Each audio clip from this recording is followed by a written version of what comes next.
Ta'ala. Ito ay ang pagkakaroon ng matibay at tiyak na paniniwala na Allah Subhanahu wa Ta'ala siya lamang ay nag-iisa na Panginoon. Siya lamang ang nag-iisa na Panginoon. Ano ba ibig sabihin natin kapag sinabi natin Panginoon? Ibig sabihin ay tagapaglikha, hari o at nagmamayari. Pangatlo ay nagsasabatas o kaya ay siya ang nag-uutos. Yan ang ibig sabihin ng Panginoon. Okay, yan ang ibig sabihin ng Panginoon. So ang lahat ay nilalang ng Allah Subhanahu wa Ta'ala. So ibig sabihin, ang paniniwala sa pagka-Panginoon ng Allah Subhanahu wa Ta'ala, ito ay naglalaman ng tatlo. Tulad ng ating nabanggit. No? Una ay al-khalq.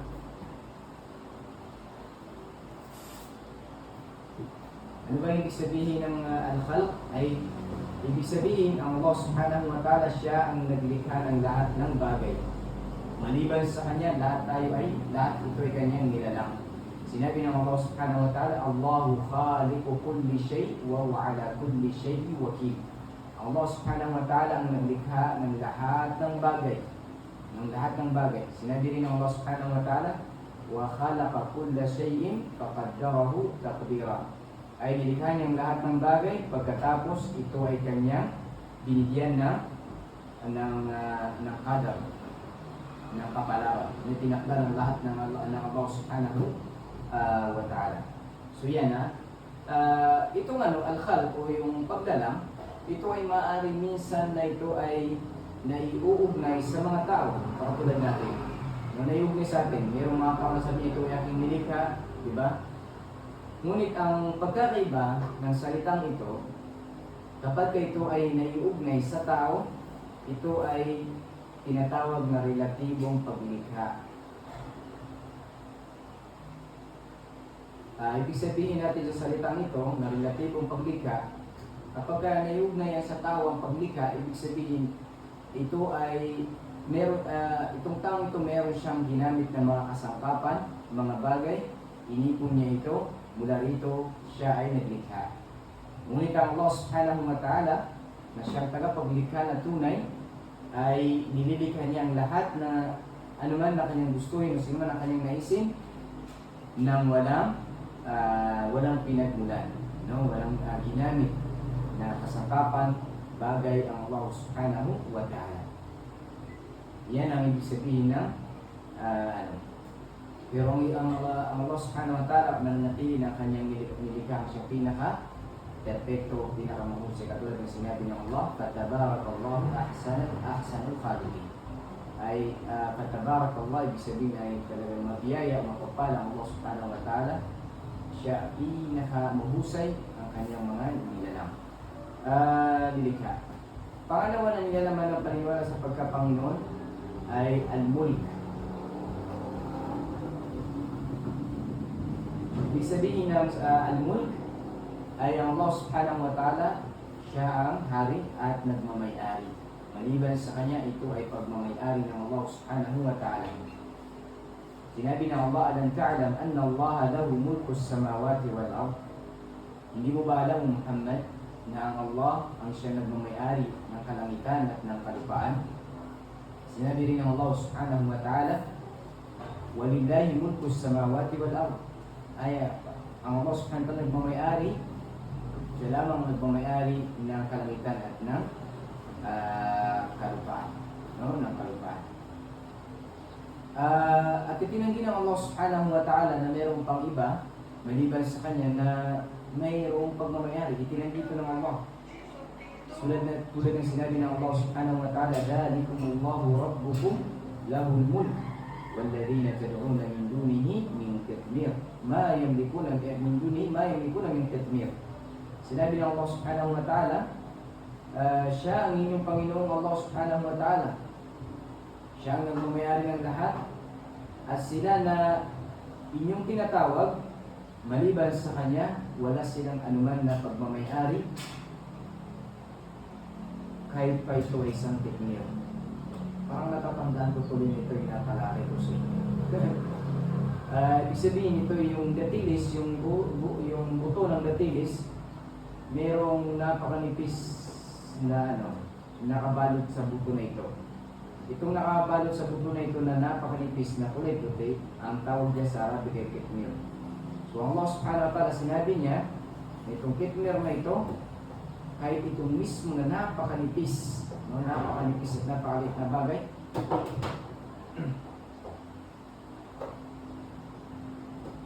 napakaliit na bagay ito ay walang sino man ang nagmamayari kahit dito, hindi ito kaya o kaya ligayin o kahit mismo sa ating mga nilalang, walang sino man sa atin na ang nagmamayari nito sa ganitong kalit na bagay. Ngayon, ang mulk, yung pagmamayari, ito rin ay sa totoo lang, ito ay tawag dito, naiuugnay din ito sa tao. Tayo rin mga tao, meron din tayong mga pagmamayari. Ngunit ang pagmamayari ng Allah subhanahu wa ta'ala at ng pagmamayari ng isang tao ay magkaiba. Kapag ito ay naiuugnay sa tao, ay ibig sabihin ng tao may pagmamayari, ito ay dalawa. Una ay itong pagmamayari na ito ay pansamantala. Okay, pansamantala. Lahat ng mga tao, lahat ng pagmamayari natin, itong pagmamayari na ito ay pansamantala lang sa atin, Ito ay nagiging natin, ito ay nakukuha natin, at ito rin ay nawawala sa atin. Okay, pansamantala lamang ito. Pangalawa, ay hindi ganap yung pagmamayari natin. Hindi ganap. Hindi katulad na pagmamayari ng Allah subhanahu wa ta'ala. Paano? Tayo, anuman na pagmamayari natin, hindi natin ito pwede na lustayin, gamitin sa masama. O kaya ay hindi pwede na gamitin natin ito sa bagay na gusto natin na labag sa kagustuhan ng Allah subhanahu wa ta'ala. Kaya ito yung mga lugar na hindi ganap ang ating pagmamayari. Hindi ganap. Halimbawa, kung ikaw ay merong pera, hindi pwede na ito ay susunugin mo. O kaya hindi pwede na itong perang ito ay gagamitin mo sa masama. Ikaw ay magkakasala, ikaw ay lilitisin ng Allah subhanahu wa ta'ala. Bakit ito ay pinagkatiwala lamang sa iyo ng Allah? Hindi mo tutunay na pagmamayari. Hindi ganap ang iyong pagmamayari sa mga bagay na ito, sa pera na ito, sa kayamanan na ito. Hindi katulad ng Allah subhanahu wa ta'ala, ang pagmamayari ay ganap at kompleto. Ano man ang gusto ng Allah subhanahu wa ta'ala, walang sino man ang makakadikta, makakapigil. Kung halimbawa, ang bagong silang na nilikha ng Allah subhanahu wa ta'ala, paglabas niya ng sa mundo nito, kung nanay sinang Allah na babawin niya ang buhay, mababawi niya kanyang buhay. At walang sino man ang makakapigil. Ito ay pagmamayari ng ganap ng Allah subhanahu wa ta'ala. So yun ang pagkariba ng mulk, pagmamayari ng isang tao at pagmamayari ng Allah subhanahu wa ta'ala. At pangatlo ay al-amr. Okay, al-amr. Ibig sabihin nito, ang Allah subhanahu wa ta'ala siya ang nag-uutos, siya ang nagbibigay ng batas, siya ang naglalagay ng batas. At maliban sa kanya, tayo mga utusan lamang, tayo ay sumasailalim sa batas ng Allah subhanahu wa ta'ala. Sinabi ng Allah subhanahu wa ta'ala, Qul innal amra kullahu lillah. Sabihin mo na ang utos o kayang batas, lahat ng ito ay nagmula sa Allah subhanahu wa ta'ala, para lamang sa Allah subhanahu wa ta'ala. Sinabi rin ng Allah subhanahu wa ta'ala, laysa laka minal amri shay. Wala kang anuman na ay ang bagay, ang batas o ang tadhana, anuman na itinalaga ng Allah subhanahu wa ta'ala o Muhammad, ang kausap dito ng Allah sa Propeta Muhammad, ay ito hindi mo hawak, hindi ito nanggaling sa iyo. Wala kang anuman na hindi mo kontrolado ang bagay na ito.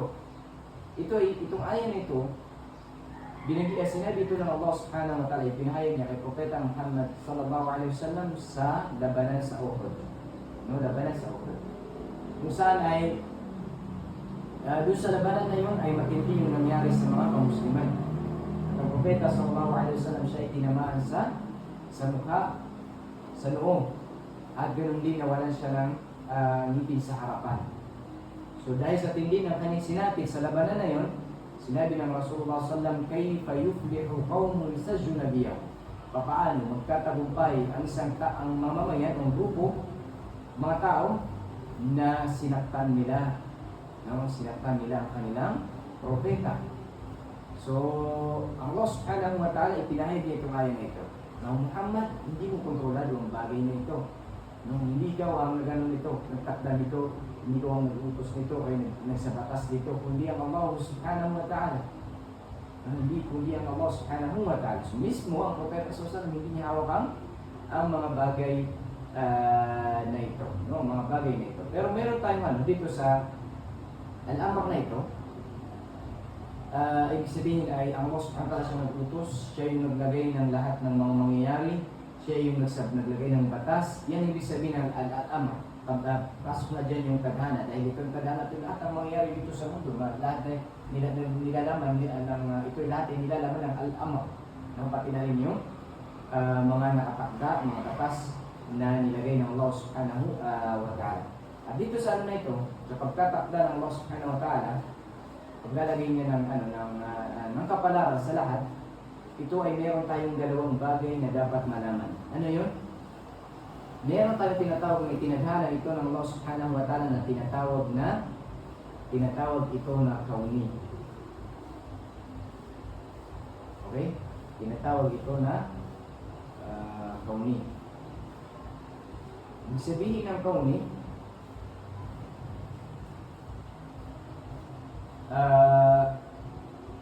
ibig sabihin ng kauni, ang Allah subhanahu wa ta'ala, nung dalangin niya ang lahat, mga tao, itong mundo nito, ang Allah subhanahu wa ta'ala meron siyang nilagay, itinadhana na ito ay mangyayari na walang sino man ang makakapigil nito, walang sino man ang makapagbabago nito. Ito ay talagang ganito nilikha ng Allah subhanahu wa ta'ala ang mundo nito at lahat ng buhay na napapaloob dito, lahat ng bagay na napapaloob dito. Meron itong sinusunod na batas o kaya kapalaran na siyang nilagay ng Allah subhanahu wa ta'ala. Yan ang kauni. Ano ba halimbawa para maging malinaw? Halimbawa ang Allah subhanahu wa ta'ala, nilikha niya, pagkatapos niyang likha ng araw at ang buwan, ang araw ito ay pinasisikat ng Allah subhanahu wa ta'ala sa silangan, pinalulubog niya sa kanluran. Ganito yung kauni. Ganito itinadhana ito ng Allah subhanahu wa ta'ala. Walang sino man ang may kakayahan na ito ay baguhin.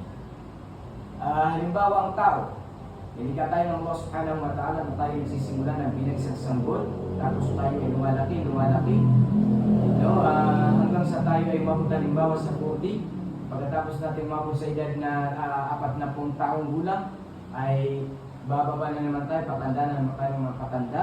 Ganito tayo nilikha ng Allah subhanahu wa ta'ala. Ito ang kauni.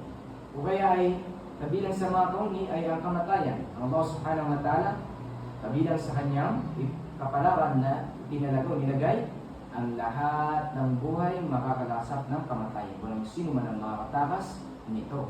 Walang sino man ang makakaiwas nito, makapagbabago nito. Yan ang tinatawag na kauni. No? Yan ang tinatawag na kauni. Pangalawa ay yung tinatawag na syar'i. Ano ibig sabihin ng syar'i? Ang Allah subhanahu wa ta'ala meron din siyang mga itinadhana. Mayroon siyang mga nilagay na batas. Pero dito sa syar'i na ito, na nilagay ng Allah subhanahu wa ta'ala ng mga batas, ginawa ito ng Allah subhanahu wa ta'ala na dito mangyayari yung tinatawag natin na test. Dito sa syar'i na ito, tayo susubukin ng Allah subhanahu wa ta'ala. At dahil na ito ay isang pagsubok, nagbigay sa atin ng Allah subhanahu wa ta'ala ng yung will. Meron tayong kakayahan sumunod sa Kanya, at meron din tayong kakayahan na meron tayong kakayahan na sumunod sa Allah subhanahu wa ta'ala, at meron tayong kakayahan tumanggi. Yan ang syar'i. At tulad halimbawa, Iniutos sa atin ng Allah subhanahu wa ta'ala ang pagsamba sa Kanya ng bukod tangi. May mga sumunod, mayroong mga tumanggi. Yan ang syari. No? Batas na nilagay ng Allah subhanahu wa ta'ala, kabilang ito sa kapalaran ng Allah subhanahu wa ta'ala. Pero dahil nga dito sa syari niya, naglagay siya at ginawa niya itong test, pagsubok sa atin, at dito niya tayo huhusgahan at hahatulan kung kaya nilagay niya rito yung kakayahan natin sumunod at kakayahan natin tumanggi. Okay, so yan ang dalawa na mahalaga dito sa ikatlo na usapin na ito natin tinatalakay. So, itong ano na ito, itong ikalawang paniniwala sa Allah subhanahu wa ta'ala na paniniwala sa pagkapanginoon ng Allah subhanahu wa ta'ala, ito ay kay mismo ito ay likas din ito sa tao. Katulad ng nauna natin tinalaki na pagkapaniniwala sa pag-iral ng Allah subhanahu wa ta'ala, ito ay parehas na likas sa tao. Okay? Likas ito sa tao. Na pinaniniwala natin ang dalawang bagay na ito. Ang dalawang bagay na ito ay kayang tanggapin ng ating kaisipan, ng ating pakiramdam, yung ating mga senses. At ganoon din ito ay binanggit ng Allah subhanahu wa ta'ala ang mga batay nito sa Quran at saka sa hadith ng Rasulullah sallallahu alaihi wasallam. Halimbawa, mga batayan sa paniniwala sa pagkapanginoon ng Allah subhanahu wa ta'ala, sinabi ng Allah subhanahu wa ta'ala, Inna fi khalqis samawati wal ard wa ikhtilafil layli wan nahar wal fulki allati tajri fil bahri bima yanfa'u an-nas wa ma anzala Allahu minas sama'i min ma'in fahya bihi al-ardha min ba'di mawtiha fahya bihi al-ardha ba'da mawtiha wa batha fiha min kulli dabbah. Ang sa huling ayat ay ang katotohanan ng Allah subhanahu wa ta'ala, siyang naglikha ng kalangitan at ng kalupaan at ang pagsasalita, no? Pagpapalitan ng gabi at ng araw. Wal fulk allati tajri fil bahr. Kabilang din halimbawa, sinabi rin ng Allah subhanahu wa ta'ala, tulijul layla fil nahar wa tulijul nahara fil layl wa tukhrijul hayya minal mayyit wa tukhrijul mayyita minal hayy wa tarzuqu man tasha'u bighairi hisab.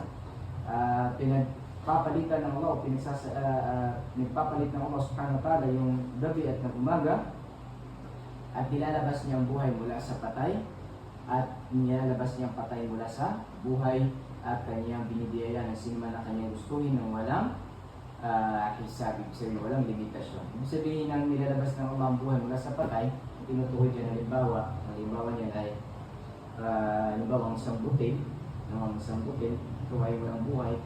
Pagka ito ay itinanim, palalabasin ng Allah subhanahu wa ta'ala mula rito sa butil na ito ang isang buhay, yung halaman o kaya yung puno ng buhay. So ito yung mga batayan, at marami pang mga batayan dito na binanggit ng may akda sa bagay na ito, no? Bagay na ito. Okay. Dito sa paniniwala sa pagkapanginoon ng Allah subhanahu wa ta'ala, no? Paniniwala sa pagkapanginoon ng Allah subhanahu wa ta'ala, merong mga grupo na sila ay naligaw sa usapin na ito. Sila ay naligaw sa usapin na ito. Usapin sa paniniwala sa pagkapanginoon ng Allah. Sino ba itong mga grupo na ito? Meron tayong tinatawag na dualista. No, dualista. Ibig sabihin itong dualista na ito ay dalawang grupo ito. Ibig sabihin ng dualista, sila ay naniniwala sa dalawang Panginoon. No? Sila ay naniniwala sa dalawang Panginoon. Ito yung dalawang grupo. Yung tinatawag na Zoroastrian, sa Arabic ito ay Majus. No? Zoroastrian.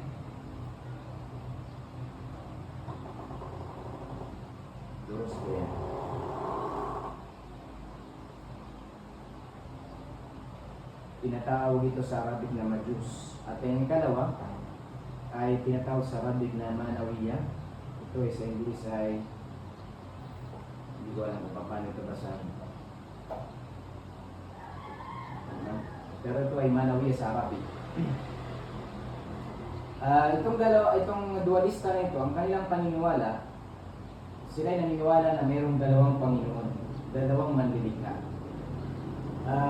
Diyos ng liwanag. At itong Diyos daw ng liwanag, siya daw ang naglikha ng kabutihan. At Diyos ng kadiliman. At itong Diyos daw ng kadiliman ay siyang naglikha ng kasamaan. So ito yung dalawang Diyos na kanyang pinaniniwalaan. At sila, itong dalawang grupo na ito, sila ay nagkakaisa na ang Diyos ng liwanag ay mas mainam kaysa sa Diyos ng kadiliman. Pero nagkakasalungatan sila. Kung ito bang Diyos ng kadiliman ba ito ay kapantay ba ito ng Diyos ng liwanag? Diyan sila nagtalo. May mga nagsasabi na yung Diyos daw ng liwanag, nilikha din niya yung, siya rin daw yung naglikha ng Diyos ng kadiliman. So hindi malinaw ito sa kanila. Yung pagkakaroon ng Diyos ng kadiliman. Pangalawa na lumihis sa paniniwala sa pagkapanginoon ng bukod tangi na pagkapanginoon ng Allah Subhanahu wa Ta'ala ay ang mga Kristyanismo. Bakit? Kasi sila ay nagsasabi sila ng tinatawag na Trinidad. Meron silang tinatawag na Trinidad. Kung saan ay ginagawa nila, sinasabi nila na itong tatlong ito, isa lamang ito. Pero meron itong tatlong persona. Ama, Anak, at saka Espiritu Santos. Espiritu Santo. Espiritu Santo. Bagamat, naniniwala sila na ang nagapaglikha ng langit at ng lupa ay iisa. Yun ang tinatawag nilang Ama. Yun lamang ang tinatawag nila na Ama. At ito rin na mga itong grupo na ito, sila ay nagkasalusalungatan din sa pagpapaliwanag sa sinasabing Trinidad. Meron sa kaya na nagsasabi, itong Trinidad na ito, itong Ama, Anak at saka Espiritu, sinasabi nila na ito ay nag-mix hanggang sa maging isa lamang ito. Ibig sabihin, sa katauhan ng isang tao, meron itong naglalaman ito ng mag-mix ito, tatlong ito, Diyos Ama, Anak, Espiritu, ay parang naging isa lamang sila. Yan yung isa sa mga paliwanag nila dyan. Ikalawang paliwanag, nung nasalungat sa una, ay sinasabi nila na meron itong tatlong persona sa isang katauhan. At itong itong tatlong ito, na-preserve ng bawat isa ang kanyang pagkakakilanlan. Ibig sabihin, doon sa isang tao, ito ay naglalaman ng Diyos Ama, ng Diyos Anak, at saka Diyos Espiritu. Hindi ito nag-mix. Pero nandun sila sa isang katauhan. Hindi sila nag-mix. Okay, nandun pa rin sila sa isang katauhan. Kasalungat sa nauna. Sa kasalungat sa nauna, nag-mix sila. Hanggang sa sila maging isa lang talaga. So ito yung pagkakasalusalungatan nila sa pagpapaliwanag nila sa Trinidad na ito. Pero sila nagkakaisa, nagtang-iisa lamang talaga ang naglikha ng mundong ito. Ng mundong ito. So yan ang ikalawa. Pangatlo na lumihis sa paniniwala sa pagkapanginoon ng Allah Subhanahu wa Ta'ala ay ang mga paganong Arabo. Paganong Arabo.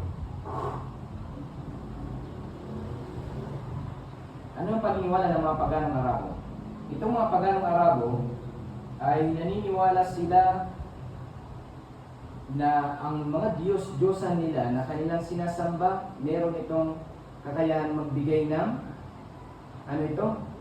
kakayahan magbigay ng kabutihan at saka kasamaan. Yan lamang yung kakayahan nila. Wala nang iba. Okay, ito lang ang dalawa ang pinaniwala. Sinasabi rin nila na kaya rin rin daw sila, may kakayahan din daw silang mga siwa. Mga siwa. So yun ang mga paganong mga Arabo. Pero nagkakaisa sila na meron talagang nag-isang Panginoon, ang Allah Subhanahu wa Ta'ala. Dito lamang sa mga bagay na ito lamang yung mga bagay na pinaniniwala nila doon sa mga Diyos-Diyosan nila ng mga repulto na gawa sa bato at sa kahoy. Ito lamang yung pinaniniwala nila na kakayahan nila. At sa totoo lang, itong mga bagay na ito ay nangyayari din kahit mismo sa ating panahon. Sa ating panahon, meron din minsan na ito yung nangyayari na mismo kahit mismo sa mga Muslim, nagagawa nilang nabibihis sila mismo sa bagay nito. Yung halimbawa, yung paniniwala na itong nilalang na ito, meron siyang kakayahang magbigay ng kabutihan o kaya kasamaan.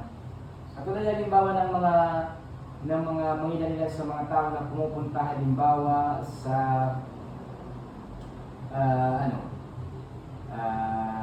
ito ay sinasabi nila na makikita daw ito sa Bataan.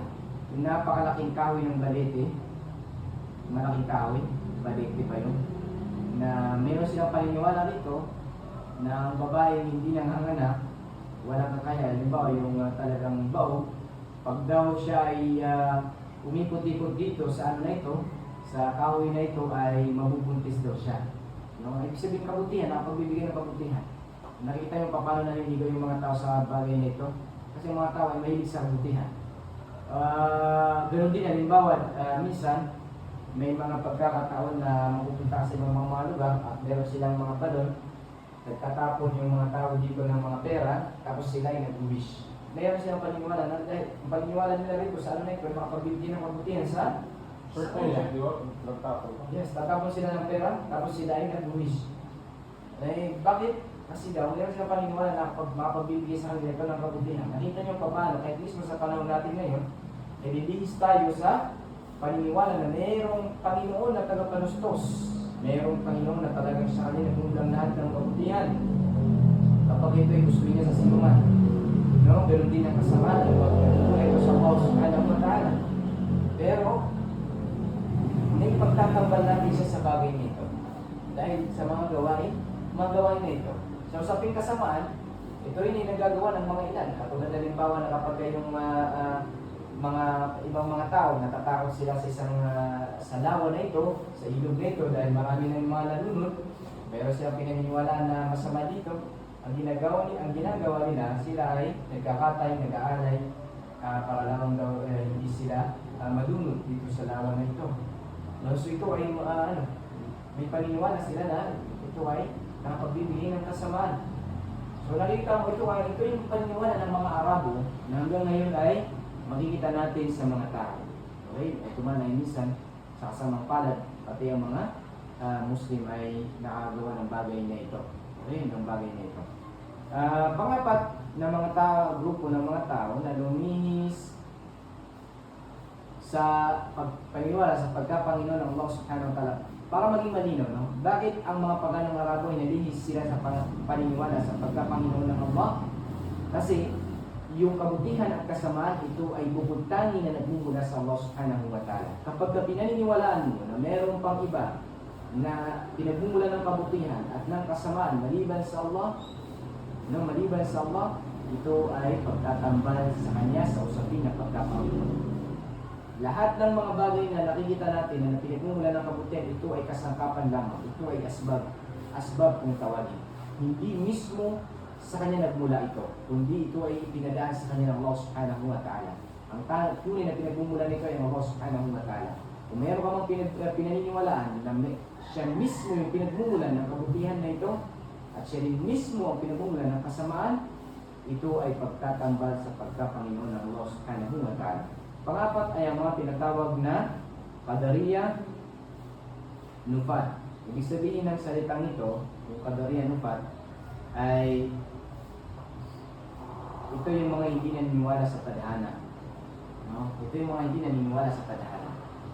At sinasabi nila, itong pangapat na ito, ang mismong tao ang naglilikha ng kanyang gawain. Ibig sabihin, siya mismo yung naglilikha ng kanyang kapalaran. Okay?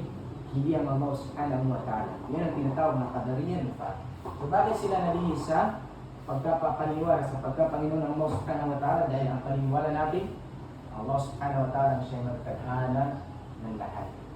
No? Tinadhana ng Allah subhanahu wa ta'ala ng lahat. Nilagyan ng bawat ang kapalaran. So kapag ito tinanggi mo, ikaw ay nalihis sa paniniwala sa Allah subhanahu wa ta'ala. At ito ay marami tayo ngayon sa panahon na ito. Madalas natin naririnig yung salita na may kakayahan kang baguhin ang iyong kapalaran. Ito ay mga Qadariya Nufat. No? Ito ay yung iingatan. huwag mo itong sasambitin at huwag na huwag mo itong paniwalaan. Wala kang kakayahan na baguhin ang iyong kapalaran. Bakit? Napakasimple. Hindi mo alam ang iyong kapalaran. Ikaw na tao na hindi mo alam ang iyong kapalaran, hindi mo mababago. Paano magbabago isang bagay na hindi mo naman alam? Halimbawa, kung magkataon halimbawa na ikaw ay yumaman, huwag mo sasabihin na ikaw ang gumawa ng iyong kapalaran kaya ikaw ay yumaman. Sino nagsabi sa iyo na ikaw ay mamumuhay ng mahirap? No? Malay mo na talagang ikaw ay tinadhana ng Allah subhanahu wa ta'ala na maging mayaman. So, at sa tayong mga tao, nalalaman lamang natin ang ating kapalaran pagkatapos itong mangyari. Bago itong mangyari, hindi natin ito malalaman. Kaya paano mo sasabihin na nabago mo ang kapalaran? No? So, ito ay paniniwala ito ng mga kadarian ufat. Dapat natin silang iwasan dahil sila ay mga naligaw, no? Sa paniniwala, sa pagkapanginoon ng Allah subhanahu wa ta'ala. So katulad ng sinabi natin, itong lahat ng ito ay mga grupo ito ng mga ligaw. At ang pagtugon o kaya ay ang pagsagot sa kanya napakasimple. Gamitin mo lamang ang iyong likas, yung fitra, na pagkakaroon mo ng paniniwala sa pagkapanginoon. Gumamit ka lamang ng isang matinong kaisipan at o kaya ng senses o kaya mga batas o kaya mga batayan mula sa mga ipinahayag ng Allah subhanahu wa ta'ala sa kanyang mga propeta. No? So, napakasimple. Halimbawa, magbanggit tayo ng halimbawa mula sa Quran. Sinabi ng Allah subhanahu wa ta'ala, مَتَّخَذَ اللَّهُ مِنْ وَلَدٍ وَمَا كَانَ مَعَهُ مِنْ إِلَهٍ إِذًا لَذَهَبَ كُلُّ إِلَهٍ بِمَا خَلَقَ وَلَعَلَ بَعْضُهُمْ عَلَى بَعْضٍ سُبْحَانَ اللَّهِ عَمَّا يَصِفُونَ. Sinabi ng Allah subhanahu wa ta'ala, kailanman hindi kumuha ang Allah subhanahu wa ta'ala ng anak. وَمَا كَانَ مَعَهُ مِنْ إِلَهٍ at wala siyang kahambing o katulad na Panginoon din, Diyos din. No? Bakit? Sinabi ng Allah, إِذًا لَذَهَبَ كُلُّ إِلَهٍ بِمَا خَلَقَ. Dahil kung merong Diyos na bukod pa sa nag-iisa na Diyos, ay ito rin ay gagawa rin siya ng kanyang sariling kaharian. Hindi sila magsisiksikan dito sa mundong ito.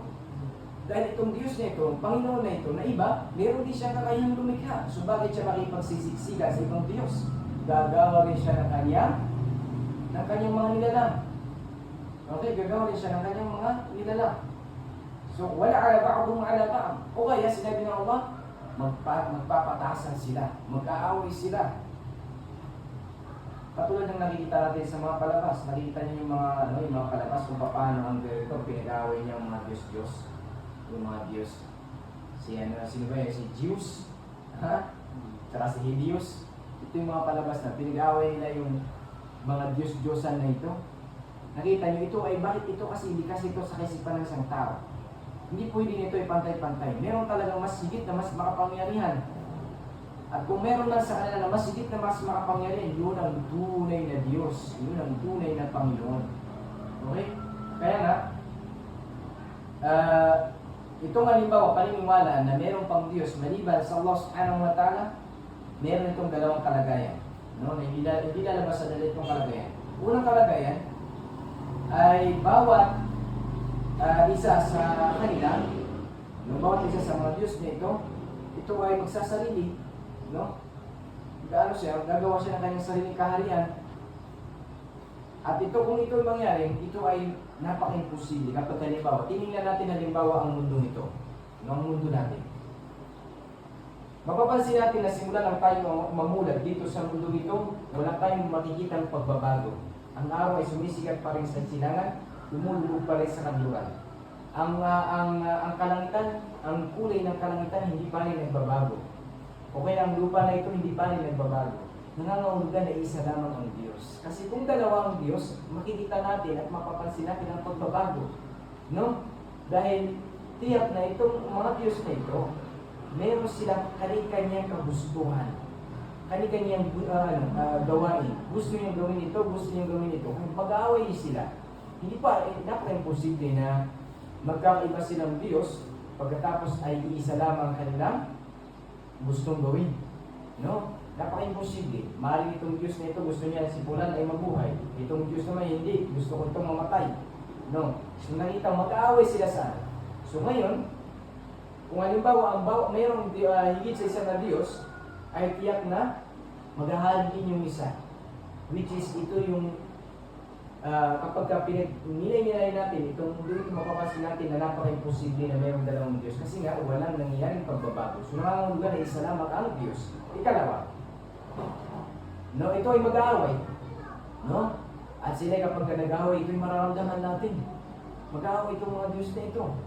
Ito ay tiyak na makikita natin napakalaking pangyayari pagbabago dito sa mundo nito. Dahil tiyak na sila, may kani-kani silang kagustuhan. May kani-kani silang kagustuhan.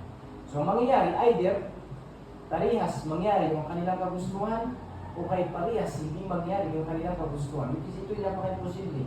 Imposible ito. Halimbawa, imposible na mangyari na parehas mangyari ang kanilang kagustuhan.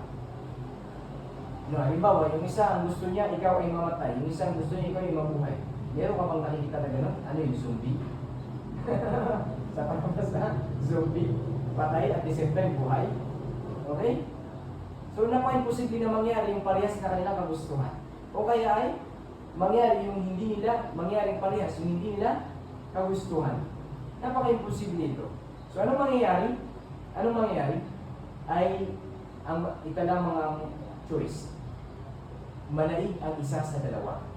O kaya, kung maraming Diyos, manaig ang isa sa kanila.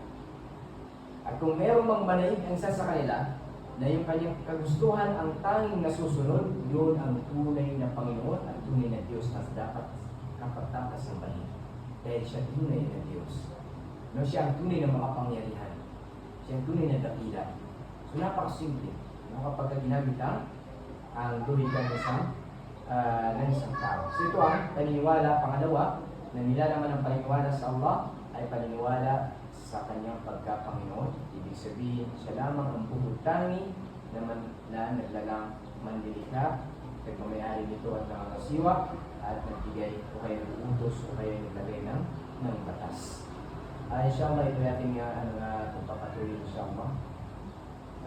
Next time inshallah. Sallallahu alaihi wa sallam ala Muhammad wa ala alihi wa sahbihi wa sallam.